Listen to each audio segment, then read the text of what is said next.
y'all. I'm April. And I'm Caroline. And this is your Bloody Happy Hour.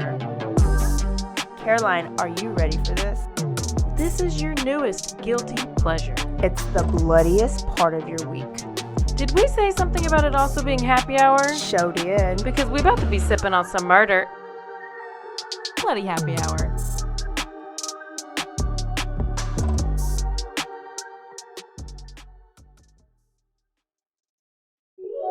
This is a Rogue Media Network podcast.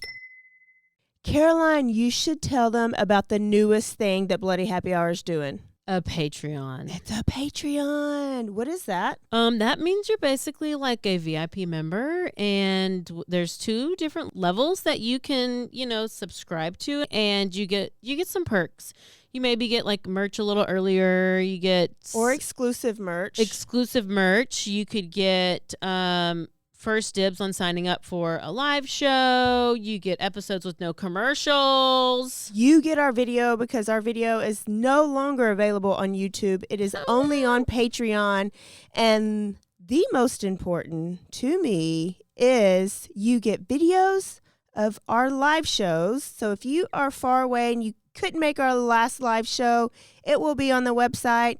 We're going to record this future live show. It's going to be on Patreon, but also bonus episodes each month. You guys tell us all the time you want more episodes. This is a way for you to get more episodes. So you're going to get our basic Tuesday, Thursdays that we always put out, right? But if you're on a Patreon, you're VIP, you're going to get more. I can't wait to talk about in detail some more stories because I always have a lot of details I want to go to. I can law-splain. I might read a book. They just unsubscribed. This is also going to be the exclusive place that Dirty Chat is going to go to. So if that is breaking some of your hearts, just go ahead and subscribe now. In order to hear the full content, it's going to be Patreon. Where do they go again? Patreon.com/BloodyHappyHour. Don't forget to stay aware, stay alive, and always be DTF.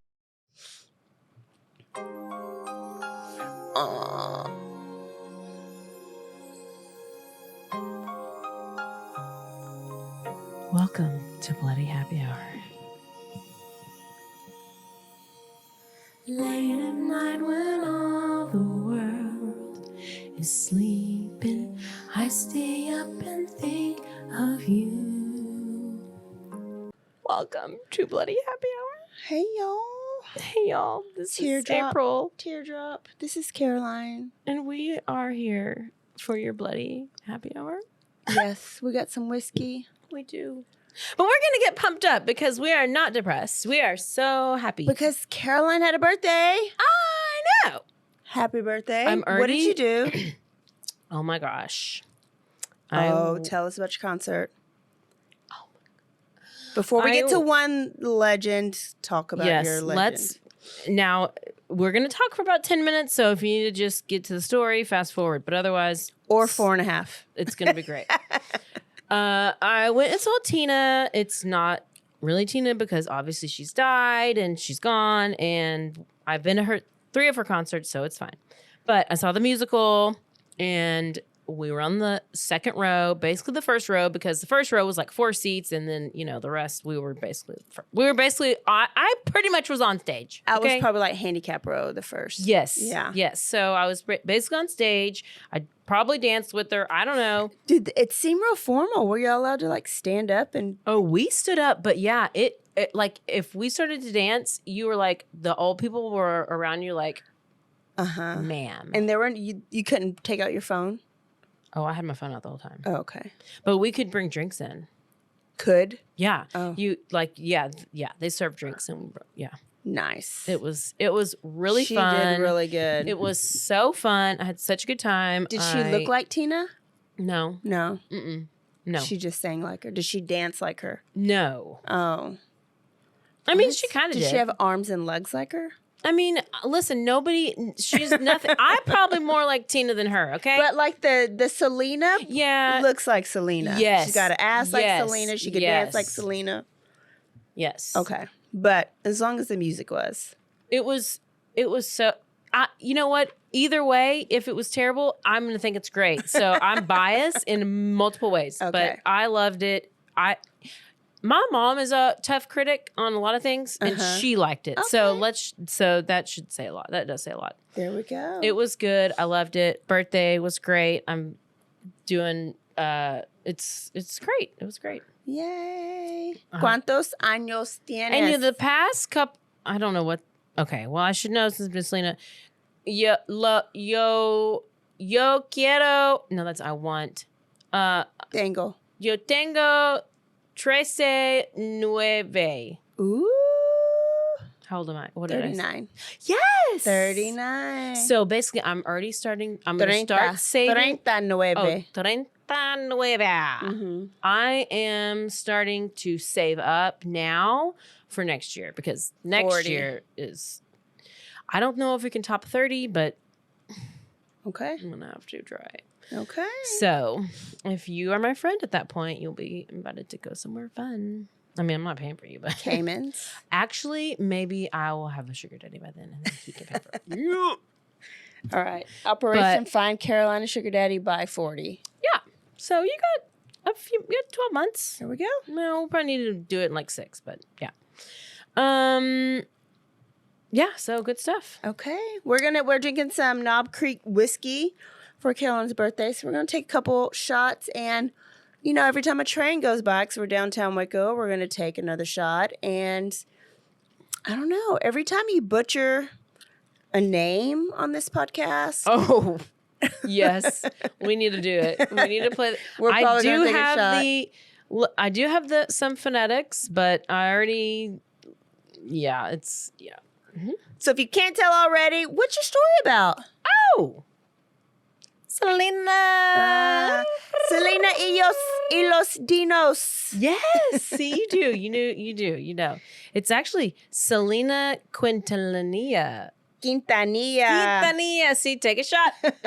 Selena Quintanilla. It rhymes. I love it. I need all of our Mexican listeners to be. Yeah, but you know why I love. Okay. Because it's like Tejano music. Uh-huh. But like it always reminds me of polka. But that's what Tejano music is. It's a mix of polka and what is it? Oh, I have it in the story. Okay. But it is. They're like, it's a mix of this, and this. And I was like, oh, because, I'm Czech and we do polka. Yeah. So I'm basically. Do you ever listen to folk music? Like your folk dance Czech Brave music? Combo. Okay. Who you always played at Westfest. I will listen to like Tejano. I mean, the chicken dance. Or any of that, like any music that I don't know the words. Yeah, we're good. Because it has great beat, and I don't know the words, and I can concentrate while I'm working. I'll listen to it while I work. Genius. Yeah. Genius. So let's start by talking about what you can do for yourself before we get into this. Listen, if you have heard what's happening with Yolanda Saldivar, you might need better help. Yeah. Or if this is going to dredge up some sad Selena memories. Yeah. You might need some better help. So, by the way, it is entirely online. It's convenient. It's flexible. It's designed to suit your schedule. You just have to fill out a brief questionnaire. You get matched with your licensed therapist. You can switch your therapist if you're like, not feeling the therapist. I want to go to somebody else. And there's no additional charge. All you have to do is go to betterhelp.com/bloody. That's BetterHelp, HELP.com/bloody. And you'll get 10% off of your first month. I can see how that's extra convenient for work from home people, where you just get off your computer from work and then just click on your damn therapist session. Yeah. You never have to leave. No. Or work close to home. You just go right home. Don't want to leave. Yeah. Yeah. I mean, I'd probably do more sessions if I did it online. Yeah. But my lady's office is so nice. I love going in there. Yeah, She's see, like some real people type might. A. Yeah, some people might need a little bit more FaceTime, but this is FaceTime, so right. Well, I think you can choose to do face or not. Like you can do a FaceTime phone, camera on, or camera not. on, camera off. Oh. Yeah, yep. Okay. Yep. So there you go. And So in case you're new and you just started the podcast at this, if you fast forwarded and you're starting here, today we're talking about the murder of a singer that was a absolute superstar in the world of Tejano music and was quickly becoming a huge star in the United States. She was portrayed in a movie by J-Lo about her life and death, and then she's killed by her fan club president, who had become obsessed with her for she was about to be taken down for embezzling some funds. And this is where we go to Selena. Damn you, Yolanda. Quintanilla. This is who we're talking about. She was amazing. I remember. She was born in April of 1971 in Lake Jackson, Texas. Do you know where that is? I don't. Houston, down south? I would assume so. Yeah, look it up. She's the youngest child of Abraham and Marcella Quintanilla. Abraham was also a musician. Hey,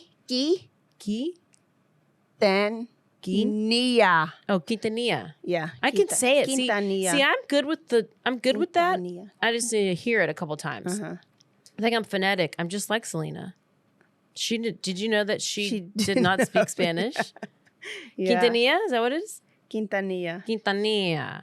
A Quintanilla. Oh, it's kind of like Italian, but not. So, Yep. Abraham, Daddy was. It kind of reminds me. It's like Jackson 5 vibes. Okay.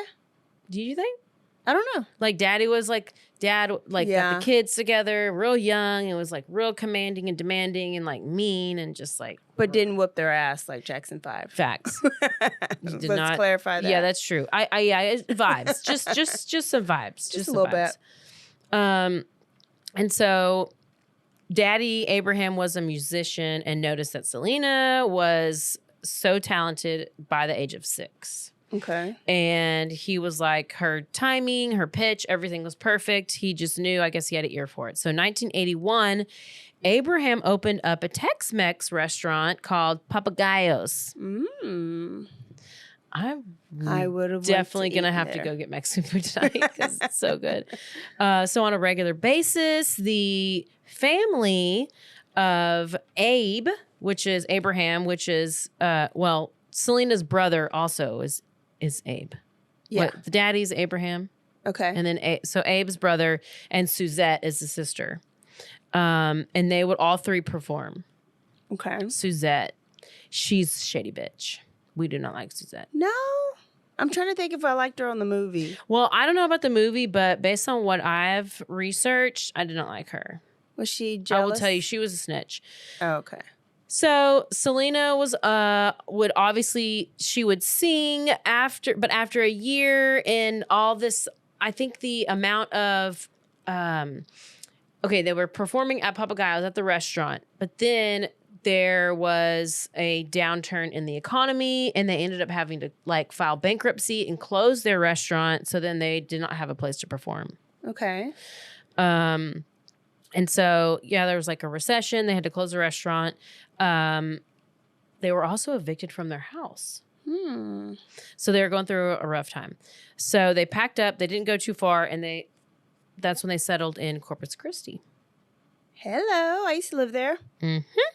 So Daddy Abraham became the manager of this new band he formed consisting of his kids, and he named them, what did he name them? Y los Dinos? Selena y los Dinos. Dinos. Niños or Dinos? Dinos. Selena's, damn it. So many shots right now. Y los Dinos. Yeah, y los Dinos. Selena, is it Selena y los Dinos? E is like and. Yeah. And then. But it's a Y. Selena y los Dinos. Dinos? Yeah. Dinos. So this became the new family business. They played basically everywhere, anywhere that they were paid. Street corners, weddings, quinceañeras, fairs, etc. Everywhere. They were just playing anywhere they could do. Selena was obviously already an amazing singer, and with more and more practice, she became more polished, and the popularity of this band grew, and so they also had more scheduled performances, and she started to miss a little bit of school because at this point, I think she was in 8th grade. Damn. And so she started missing school. She didn't show up. When she did show up, she was always really tired. So teachers and the administrators were like noticing, and they were like calling dad, and they're like, or mom and dad, and they're like telling them, oh, well, Selena looks pretty tired, and she's like slacking on her work and stuff. And daddy's like, mind your business. Mind your business. We got Selena and los Dinos. Can't say it. Selena and the guys. Oh, is that what it means? Okay. And the boys. And he was like, he threatened them with they were like, oh, we're going to tell the Texas Board of Education. The teachers thought the conditions that Selena was being subjected to were inappropriate for a child of her age and all this stuff. So, yes, she was 8th grade. And then that's when Daddy decided to pull her out of school. Homeschool. Oh, yeah. So we would have been saying some red flags. Yeah. Yeah. She did earn a high school diploma by 17 at the American School of Correspondence in Chicago. Probably just an online thing. Okay, yeah. Dang, was there online? And later enrolled in a business administration classes at Pacific Western University. Selena y los Dinos. I cannot. They got to the point to where they were needing to travel more and farther away, and they were like becoming pretty big, right? So Daddy found a raggedy old bus, fixed it up, and named it Big Bertha. Oh, I love it. And they started traveling in Big Bertha for the next few years. They were playing at shows. They sometimes were barely able to afford food and gas to get to their next gig. He had a vision, and he was working them, I think. That is kind of like Jackson 5. I know. They had their van and everything. Yeah. So 1984, Selena recorded her first album. She wanted to make an English album, but that was vetoed by Daddy. Oh. He said, no, ma'am. No. I say no. So she sang in Spanish, but she never spoke it. Mm-hmm. She sang beautifully in Spanish. I tell you now. She recorded a Tejano-style album, which is Spanish language music with influences of polka, jazz, and country. That's what Texas. I was... Polka, jazz, and country. Okay. Influence. So that's what I was talking, earlier. So this type of music is very popular with the Mexicans living in the United States. Was also pretty difficult for Selena because it was not necessarily the kind of music that she personally liked. And second, she did not speak Spanish. Her parents were fluent, but they, I guess, were rude and they wanted to talk shit about her behind her back and they didn't teach her Spanish. I don't know. No, back then, this is why my mom don't really know it. I have a friend who I was talking about, and she's like, my parents are fully they're like, she's like, I'm half Mexican, and they never taught me anything. Back then, and especially like if your parents like migrated over, you wanted to hurry up and get your kids Americanized because you were judged, you know, so you wanted your kids to be as Americanized as quickly as possible. So when they started school was already hard because there was Spanish at home, English at school, and you didn't want to slow them down by dual languages, really.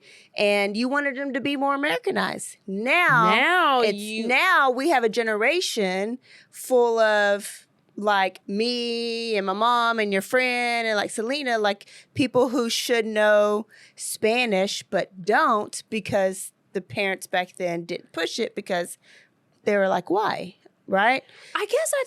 So now we're wanting now we want the kids it's an to advantage. Be yes. Yeah. I'm pissed. I'm mad all the time. Yeah. So, but I was like, what? I thought always what you were raised around. Like if your parents are at home speaking Spanish to each other, like that's what you learn it by hearing it and by being around it. So did they just not speak Spanish around you or to you? They just spoke English to you? Or? Yeah, because parents are usually both. So say,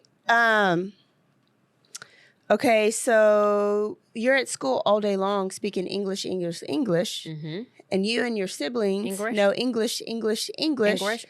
And only at home, sometimes do you need to speak Spanish, and that gets few and far between because more people in the house speak English than Spanish. Yep. So Spanish just gets pushed back and gets pushed back and gets pushed back. Well, I would have been pissed too. Instead of like pushing it, like, no, you're going to do it, you're going to do it, you're going to do it. They were like, well, let's not. Now, and even like the school systems, they're pushing it even more. It's pretty amazing that a Spanish, that like a singer so popular as Selena with the Spanish speaking audience or following couldn't speak conversational Spanish. And I did not know that. And I've watched the movie, but it was like so long ago. Yeah, it didn't register. But yeah, I was surprised that she didn't. And now a word from our sponsors. Hey, I'm Blair. And I'm Brittany. And we're the host of By the Cover Podcast. We cover everything from mysteries, thrillers, romance, chick lit, and even some smut. Don't forget the smut. Yeah. We're so excited to get this thing going and share this with you guys. We've been talking about this for months, and it's finally happening. Yes. Special shout out to Rogue Media for helping us with this. For sure. You can find us on Instagram at @bythecover_podcast. You can also find us on Facebook and TikTok, so don't forget to give us a follow on those two also. And we are so excited to dive into some of our favorite books and share those with you. We can't wait. Hope you love it.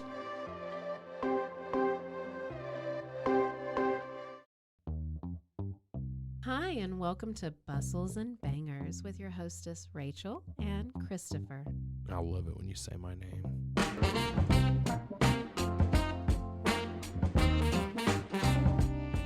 And you didn't say hi. I didn't. You just kept going. I'm going to introduce the book. I'm not reading it. It's because I don't like reading. girls like cowboy butts, and those jeans don't hide anything. Find us on Instagram at Bustles and Bangers or on roguemedianetwork.com.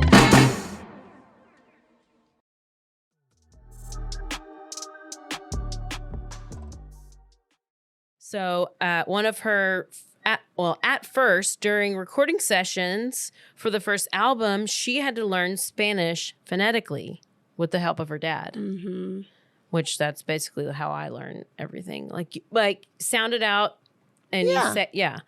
So that was pretty wild. So 1987 at the Tejano Music Awards, Selena won Female Vocalist of the Year. And for the next 9 consecutive years, she won that same award, but she still had trouble getting booked at venues to play because the promoters said Selena was a woman in a genre that was historically dominated by men. And you know the culture. And no doubt the promoters that wouldn't hire the band or men. Like all the people who were hiring were men. So they were men hiring men. And it's machismo back then. It's like women are supposed to be in the house, taking care of the kids, cooking. Cleaning. You don't do stuff like that. No, you don't. But then 1988 came around. The band released 5 more albums. At the 1989 Tejano Music Awards, Selena performed. The audience included Jose Behar of EMI Latin Records. Okay. And Sony Music Latin. So we have these record producers who are at one of her concerts that she's performing. They both want to sign her to major deals. Sounds pretty legit.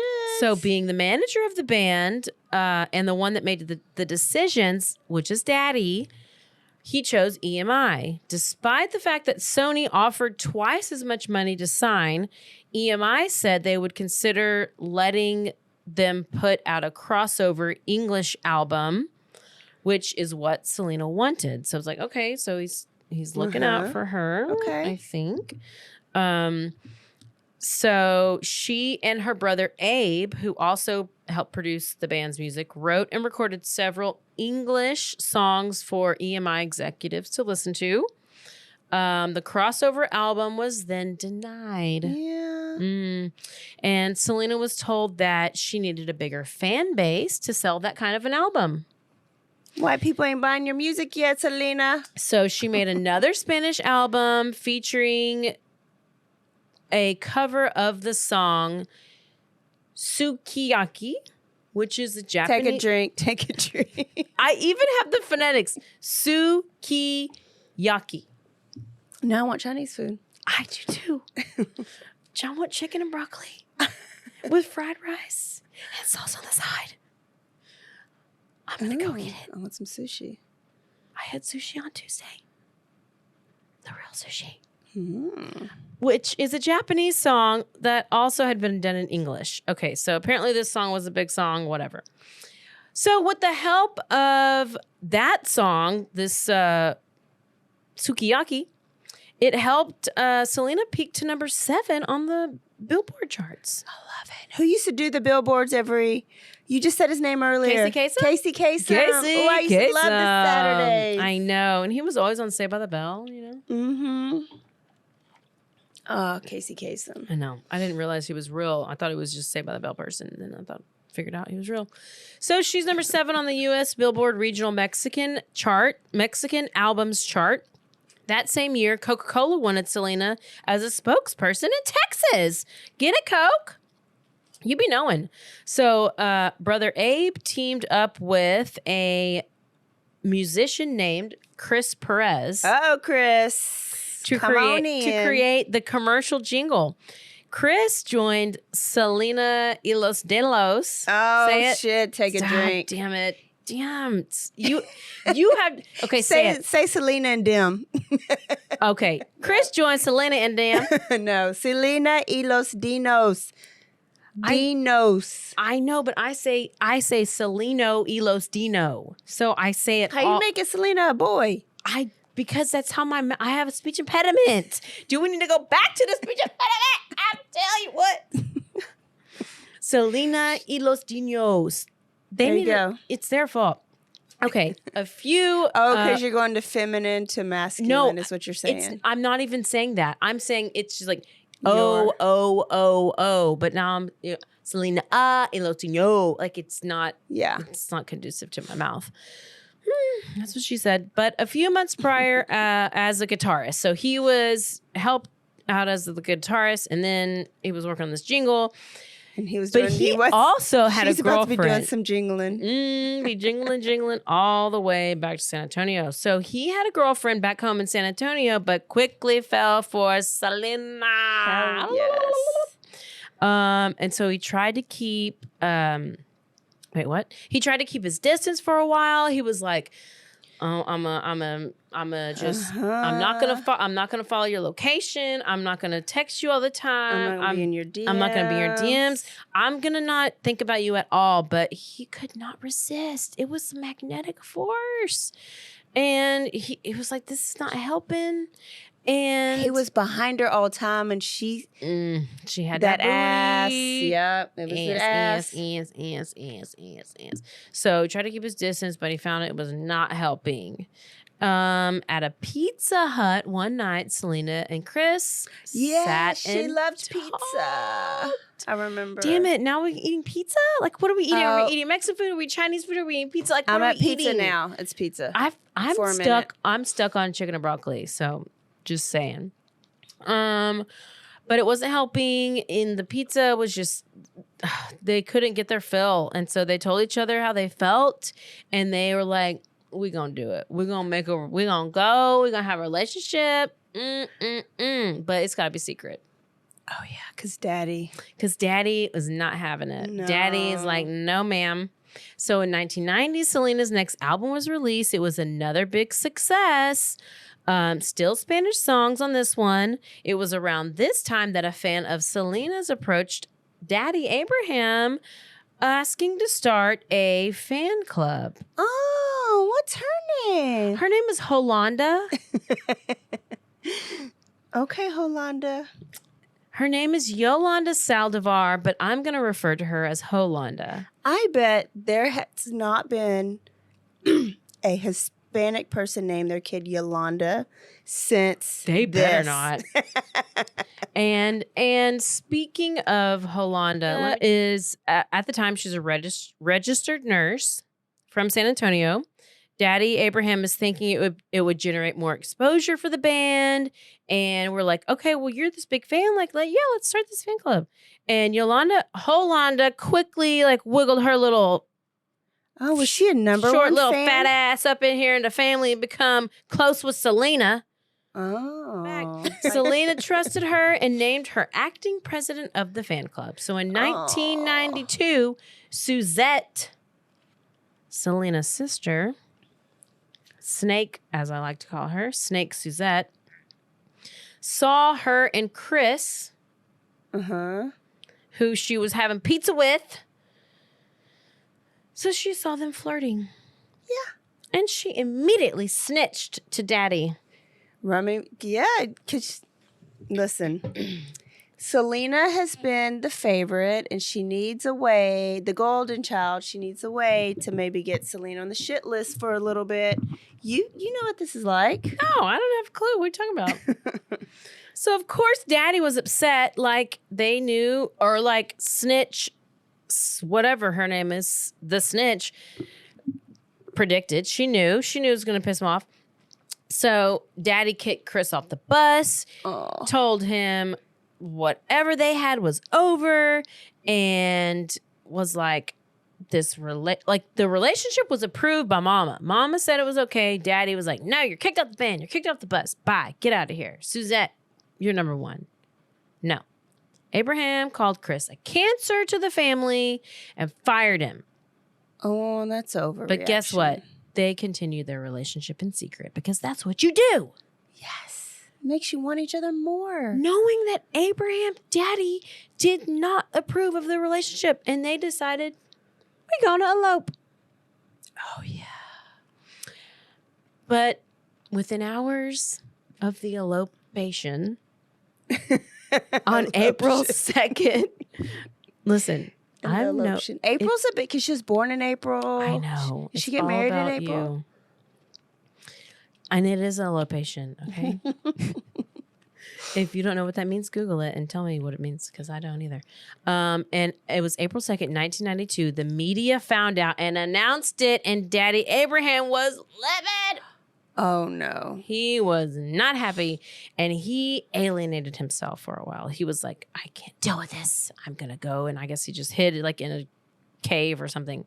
Chris and Selena ended up moving into an apartment in Corpus Christi together, and her father eventually came around. So Abraham was pissed. He was not having it. And then finally he was like, I got to stop digging my heels in because my daughter's the one making the money and bringing the shit in. So you got to figure it out. Fuck around and find out. FAFO, Abraham. Come on.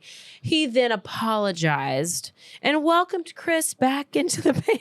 He's probably like, take some of his birth control because I don't need you getting pregnant, because I don't need you to mess up that nice ass. No, they got to have 10 kids. Not while you're a singer. No. I don't need you to look like your sister Suzette. Oh, Suzette must look like Holanda up in here. Did I don't even care. Oh, battery saver's on. Better get to stepping. So Selena's next album was out. It was critically acclaimed as her breakthrough album. She gained more success, notoriety, all the things, more awards. And then in 1994, she started a clothing line and opened boutiques to sell all the stuff she designed. Holanda was the fan club president. So she was the one put in charge of the boutiques, and they were so impressed. But basically, they put her in charge of that because she was so impressive on how she ran this fan club. Here's the red flag, Abraham. You've got your family is all he everything. hates everybody and any other outsider he can't stand. Yes. So, but then all of a sudden you're just going to take this stranger. Yeah, maybe she's like that BJ, was a nurse. giving him BJ. She's BJing him. She's definitely giving him BJ. She was a nurse. She's not even like in media or random ass Holanda. 1995, Selena became an absolute star. She has huge success. Big enough so to where she started to begin on her English crossover album. But with Holanda at the helm, the boutiques started to slip. And they were like, well, this doesn't make sense because like you're at your most popular state. Your boutiques, you should be like banking. You should be like selling shit, making stuff. You're as popular as ever. And so they're like, what is happening? And so they're like, let's look into this. Let's look into Holanda. Yeah. And so they saw that Holanda had fired a bunch of the staff. And she was just like, if she didn't like somebody for no reason at all, she was like, you're fired, you're fired, you're fired. Oh, taking her Bam. power to the head. Yes. And then they were let go. So the staff that still remained, they were like, we cannot stand her. We do not like her. They started to tell Selena about it. But Selena was so trusting and she had such a good heart. And she was just like, oh, she's doing her best, you know. And I mean, I relate to Selena because I always like to give people the benefit of the doubt, even though I talk shit, but I really am. I really don't stand my ground. But she was like, no, she has my best interest. Like, it's fine. And she dismissed all the complaints. Well, then they got fed up with it. Employees did. And they're like, no, we're going to Daddy. So they went to Daddy and they're like, listen, Yolanda's acting like this, this, and this. And we know that you typically think that nobody can be trusted outside of the family. So look into this Holanda and what she's doing. And so he believed them. He believed the other employees. And Good. So what they also told him was very disturbing was that Holanda had become very obsessed, creepily obsessed with Selena, like beyond. So about that time, he started to hear about phone calls where fan club members had to pay a fee, but nobody ever was returning. Like there was nothing in return. Like they were paying for stuff, they were not getting anything in return. So they were paying a fee for this, paying a fee for this. Maybe if it's like they're signing up for some special thing and they didn't get what they paid for. Yeah, I'm supposed to get a T-shirt each month, but I never get my T-shirt. Yes. So T-shirt Abraham fan club. discovered that Holanda had embezzled more than $30,000 from the fan club and the boutique. So March 9th, 1995, Abraham got Suzette, the snitch, and they went and they had a meeting with Holanda. And they confronted her about the missing money and told her that if she did not provide evidence about where this money went, that they were going to get the police involved. And she would also be fired. So he told her that her obsession was not allowed. She was no longer allowed contact with Selena. Okay. And that did not go out. No. And also, Selena didn't want that because she didn't. She didn't think that it was like her grandma. Yeah, she still kind of thought that Holanda was a key to the future success of her boutiques. No, she took $30,000 from you. I know. Abraham, I think she needed to see the receipts. So Selena wanted the receipts. No, yeah. She was like, I need to know. Because, she can't trust her dad. She can't trust you, Holanda. Whenever you can trust your daddy. You can trust your daddy. Well, maybe I don't know. I just think maybe she did, at that point she did. Or, well, at least she didn't trust the snitch bitch sister. That's for sure. Poor Suzette. Poor Suzette. Give me a break. So Abraham, daddy was like, I think this is displaced anger. Abraham still insisted on seeing evidence of the money on the bank statements. Yolanda delayed and delayed and delayed before claiming that she was beaten up and raped while in Mexico on March 31st, 1995. What year was this? I don't even know. I tried to tell you, and then I don't know. Yeah. It was 1995. So on March 9th, Okay. and so then this was on March 31st. She got raped and she got beaten up in Mexico. Oh, so she couldn't. They also took the receipts when they raped her. Yeah. Listen, who's gonna bend that over? No. A They're blind not even donkey. doing it in I don't prison. know. A blind They're not even doing naked it mole in rat. prison. I don't know. So Tammy better.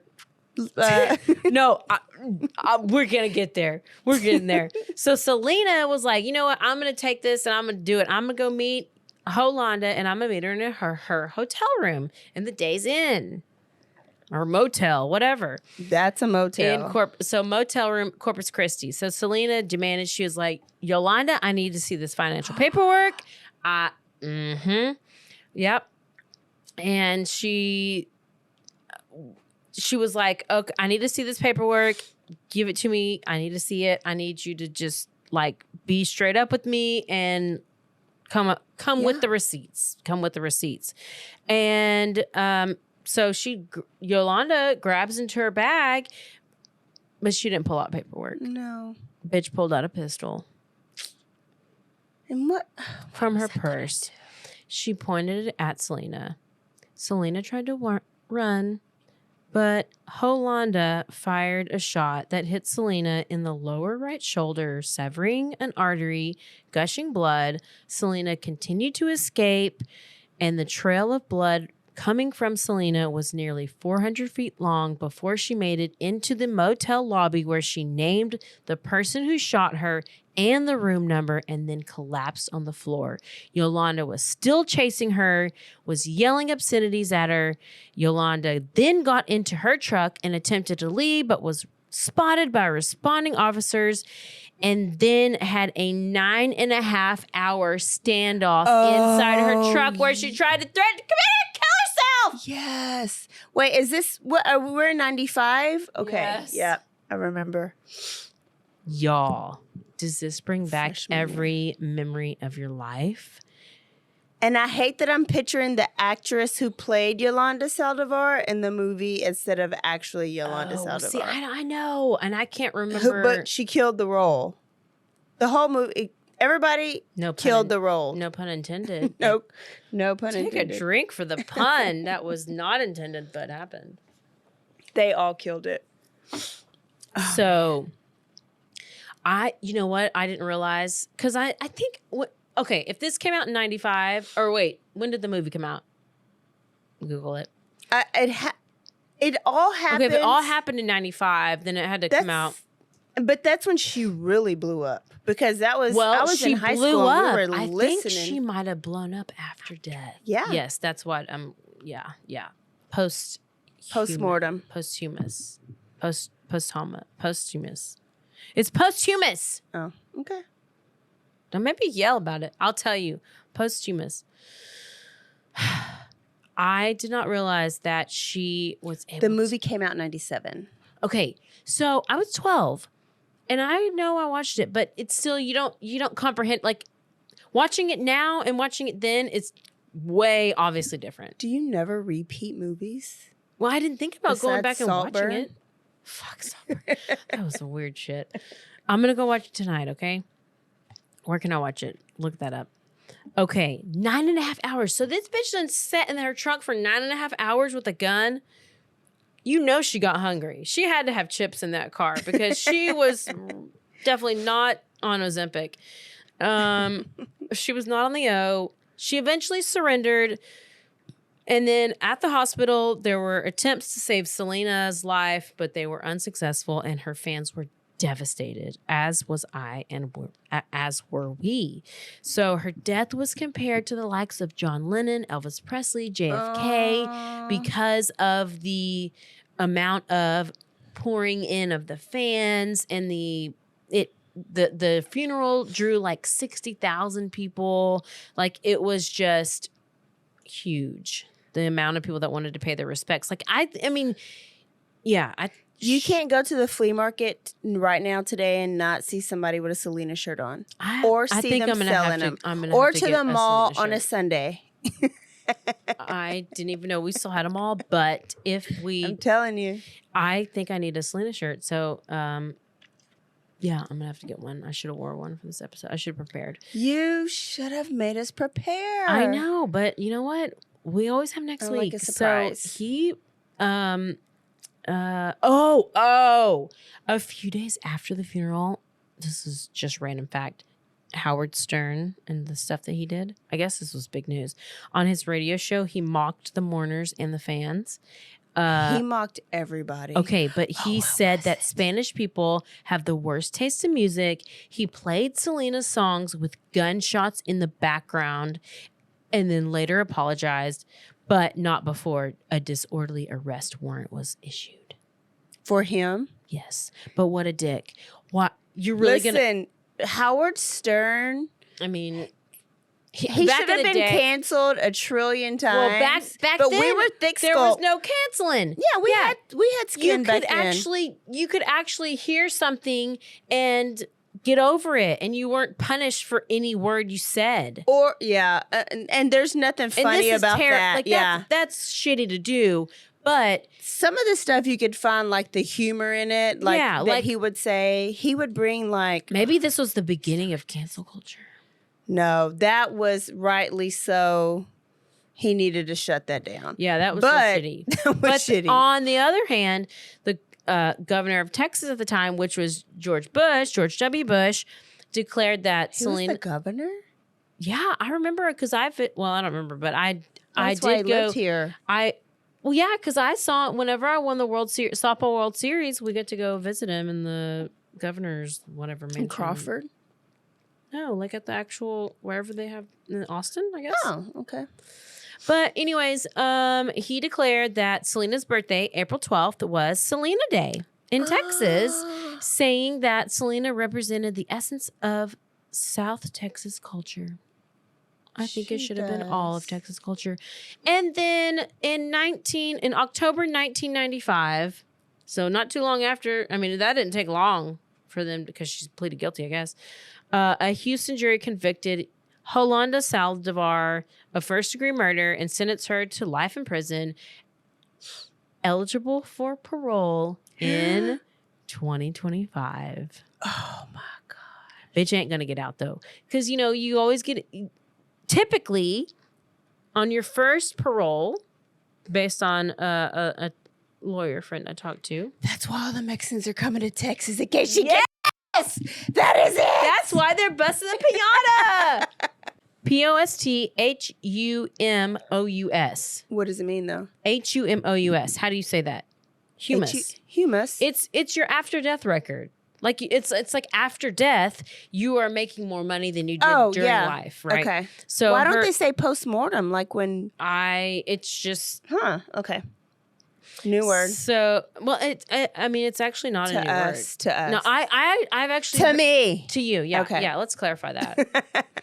Her album Dreaming of You, which came out in 1995, debuted atop the Billboard 200, making Selena the first Latin artist to accomplish this. And then in 1997, Warner Brothers released Selena, the film about her life and career, which obviously starred J-Lo as Selena. And basically she kind of rocked it after death.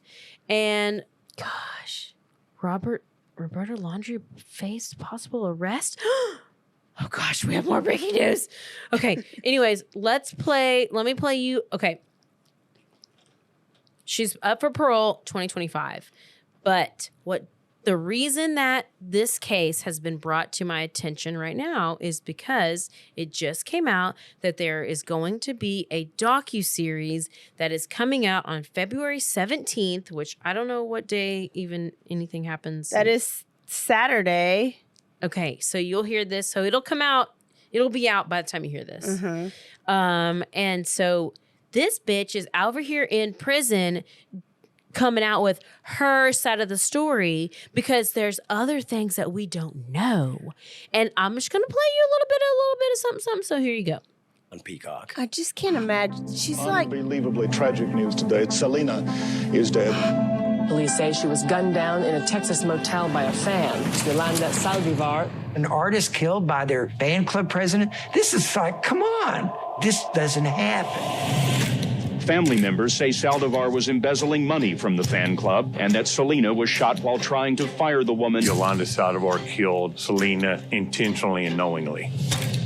What the public's been told isn't exactly what happened in reality.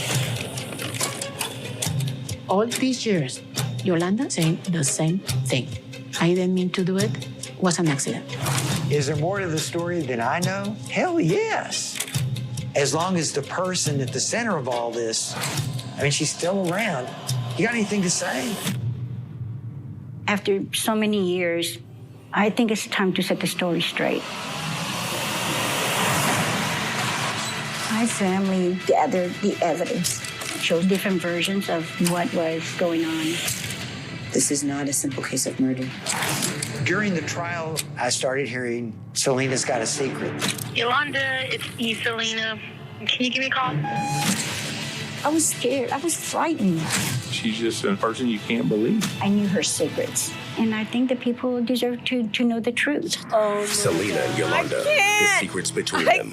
Cannot even, what do we think it's even going to be? Is she going to say, like, Selena had a drug problem and, like, that's where the money went? Is she going to say, blame something on Dad? No, I watched a freaking other interview from, like, back in the day, like, crinkledy, like, looking interview, and she was blaming it on some guy. Like, she was just like, oh, let me find it. Push pause and let me find it, because it was. And not only to them, but to me. But they want to know why you killed her. I won't discuss that. Why not? Because the truth is not out. So tell it. Not in a court of law. You've had your day in court. Why didn't you tell it then? I was not given an opportunity to defend myself. I was represented, which is different.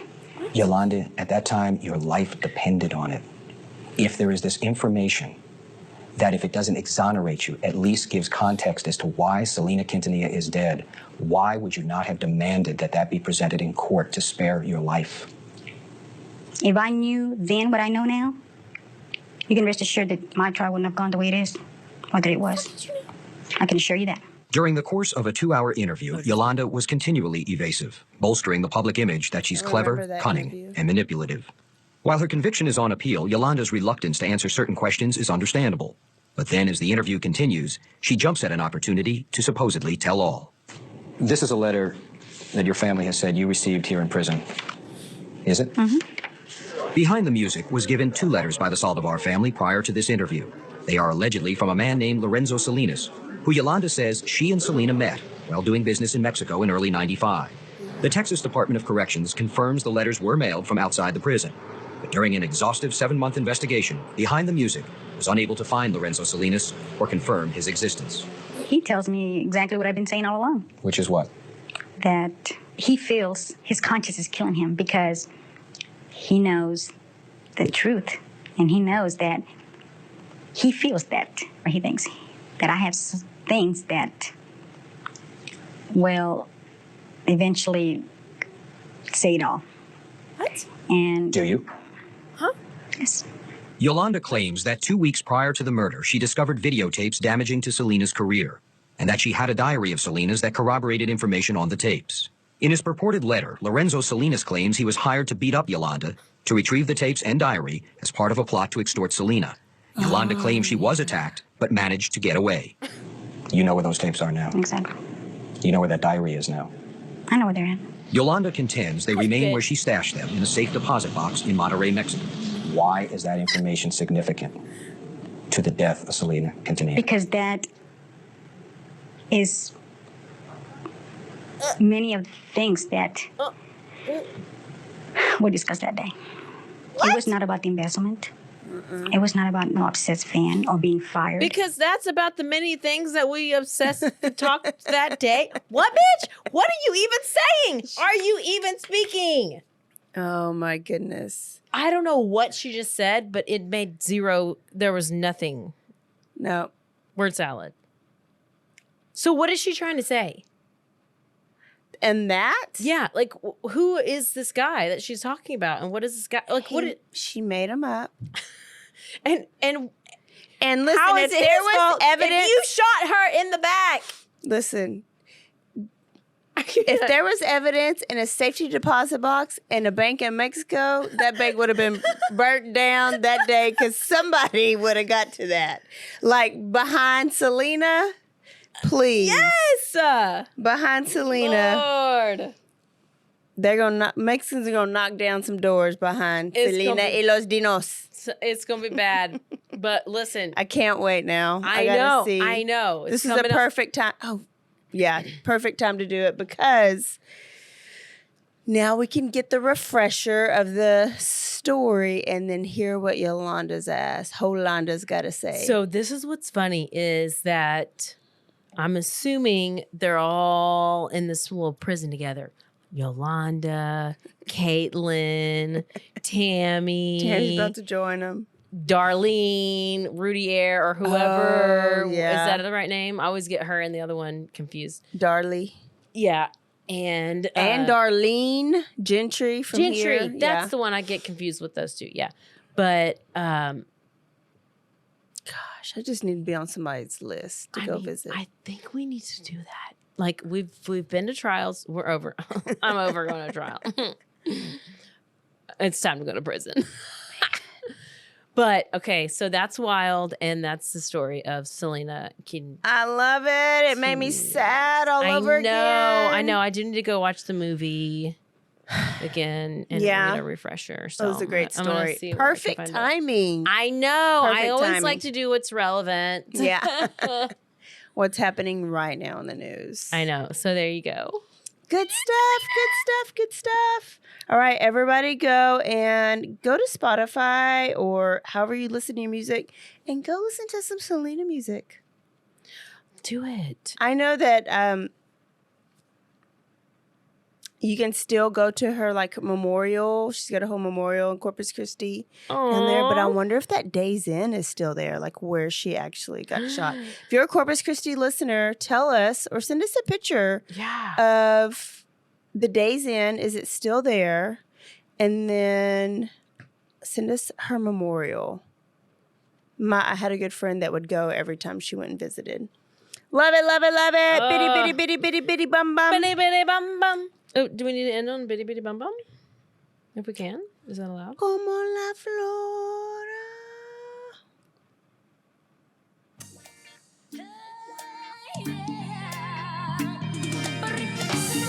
Say the ending as it's going out. Hey. That is it. We'll see you on next time. Don't forget to stay aware, stay alive, and always be DTF. Don't hire strangers to be a fan club member, especially if they were a nurse. There was your red flag. And if they have real skinny, spread apart eyebrows. It's not acceptable. Especially if they're drawn on with Sharpie. Bye.